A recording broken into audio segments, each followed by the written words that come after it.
passe-t-il ? Que se passe-t-il au cinéma ? On va le savoir avec Rémi de clap.ch. Bonjour Rémi. Bonjour Simon, bonjour tout le monde. Alors aujourd'hui on va parler d'un monument du cinéma français qui est à l'affiche de deux films bien différents. Ah oui, l'immense Gérard Depardieu, alias GG pour les intimes, qui avait 23 ans quand il est apparu pour la première fois sur un écran de cinéma en 71, tourne toujours beaucoup.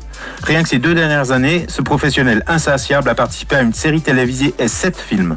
Ouais, c'est une légende, Gérard Depardieu. Et le premier film dont on parle aujourd'hui, c'est une comédie imaginée par Kev Adams.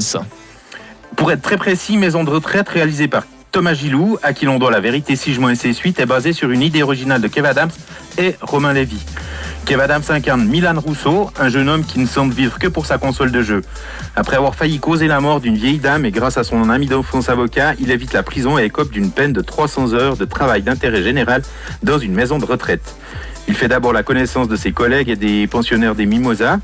C'est là qu'intervient Gérard Depardieu, qui tient le rôle d'une ancienne gloire de la boxe. Et comme souvent, il est parfaitement truculent. Et c'est un festival de vieux acteurs complètement désinhibés qui se lancent dans des délires qui font souvent mouche. Malheureusement, Maison de retraite, qui se veut un produit populaire susceptible de plaire à tout le monde, souffre d'un discours pathétiquement lourd, fait de phrases à l'emporte-pièce. Mais il ose mettre le doigt sur des pratiques peu glorieuses qui enveniment nombre d'établissements dédiés aux personnes âgées dans nos sociétés qui ont décidé très bêtement de confier la santé publique à des technocrates asservis au rendement à tout prix. Donc ça c'est pour le premier film. Et le deuxième film, dans le deuxième film, Gérard Depardieu incarne un personnage mythique de la littérature policière francophone. Un mythique, c'est peu de le dire. Dans Maigret, Patrice Lecomte, adapté de Maigret et la jeune morte, paru en 49, Gérard Depardieu campe le fameux commissaire Jules Maigret, créé en 29 par l'écrivain belge Georges Simenon. Il endosse le costume de cette figure légendaire de manière impressionnante. Dans cette affaire, Maigret doit résoudre le meurtre d'une jeune femme inconnue retrouvée morte dans un square parisien et vêtue d'une robe de soirée.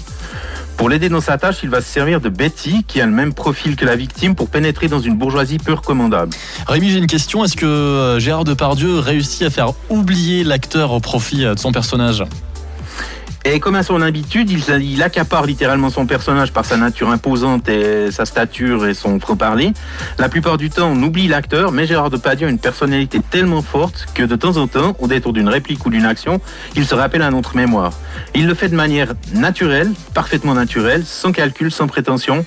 On ne peut que saluer sa performance magistrale. Donc c'est un film que vous recommandez à voir cette semaine ? Complètement, oui. Très bien. Merci Rémi d'avoir été avec nous quelques instants. On vous souhaite une bonne soirée. À vous aussi, merci beaucoup.